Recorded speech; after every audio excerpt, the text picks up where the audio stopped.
kita melihat firman Tuhan mengenai nasihat dari Paulus kepada Timotius, anak imannya yang sangat dia kasihi.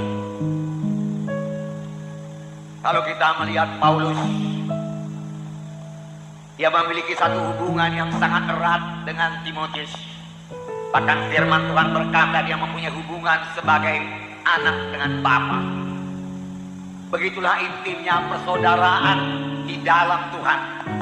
Bahkan sebenarnya lebih lagi, karena kita semua adalah anak-anak Tuhan yang telah lahir baru, dilahirkan oleh firman Tuhan dan roh Tuhan.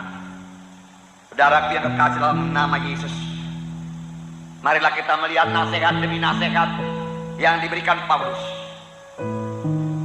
Lalu kemudian kita melihat bahwasanya Timotius menjadi sangat berhasil dalam pelayanannya.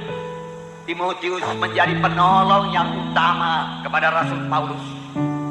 Timotius boleh dikirim ke sidang-sidang jemaat yang sudah dibangunkan oleh Paulus untuk memberikan pengarahan, untuk memberikan pengajaran yang benar, bahkan untuk memilih tua-tua sidang, bahkan untuk menerangkan kepada sidang tersebut mengenai ajaran-ajaran palsu, guru-guru palsu dan lain sebagainya, dapat diserahkan oleh Paulus kepada Timotius, dan Timotius dapat menjalankan tugas tersebut dengan baiknya.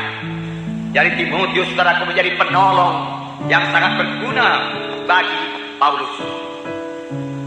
Saudara yang kekasih dalam nama Yesus, Timotius bertumbuh dengan sangat pesat, sehingga pada waktu dia masih sangat muda, dia sudah melayani Tuhan.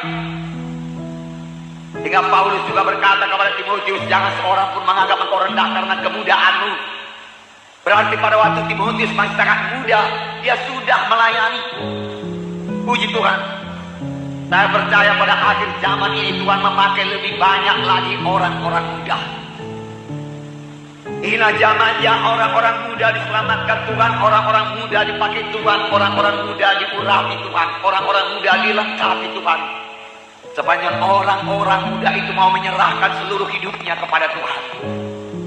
Biarlah orang-orang muda jangan hanya menuntut ilmu dunia ini saja. Mari carilah perkara-perkara di atas, carilah perkara-perkara rohani, carilah perkara-perkara yang kekal. Saudara sudah melihat keadaan dunia pada zaman ini. Segala sesuatunya sudah menuju kepada kerusakan. Nah, marilah kita melihat nasihat Paulus kepada Timotius. Paulus tidak akan menasihatkan sesuatu yang tidak dilakukannya lebih dahulu.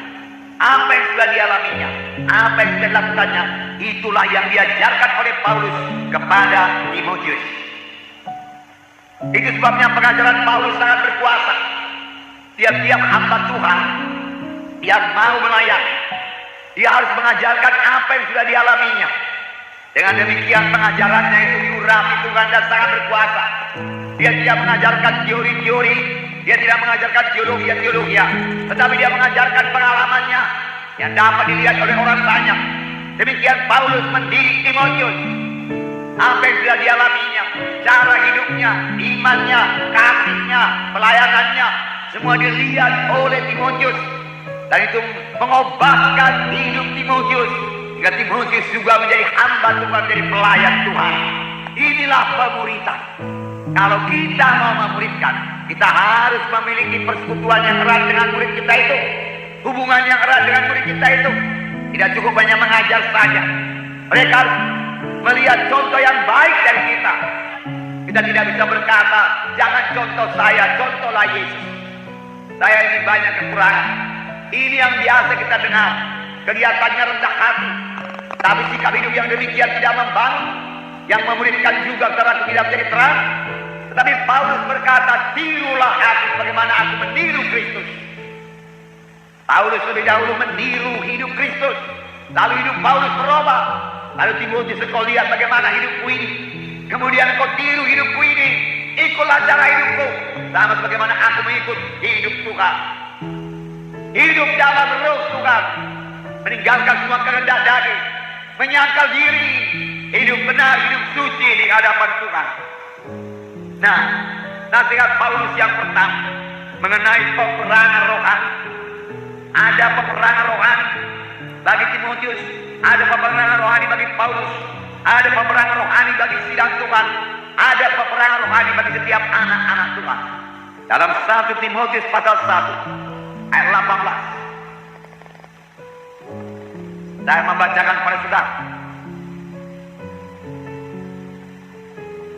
Tugas ini kuberikan kepadamu Timotius anakku, sesuai dengan apa yang telah dinubuatkan tentang dirimu, supaya dikuatkan oleh nubuat itu, engkau memperjuangkan perjuangan yang baik dengan iman dan hati nurani yang murni. Dalam menjalankan tugas ini, engkau memperjuangkan perjuangan yang baik dengan iman dan hati nurani yang murni.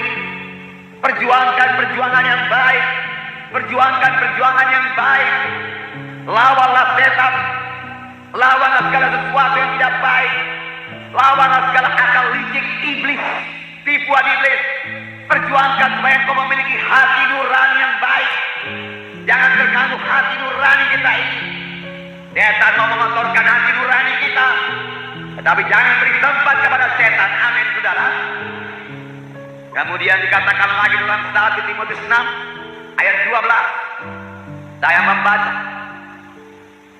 bertandinglah dalam pertandingan iman yang benar, dan rebutlah hidup yang kekal. Untuk itulah engkau telah dipanggil, dan telah engkau ikrarkan ikrar yang benar di hadapan banyak saksi. Bertandinglah dalam pertandingan iman yang benar. Bertanding, bertempur. Setiap anak Tuhan berada dalam pertempuran.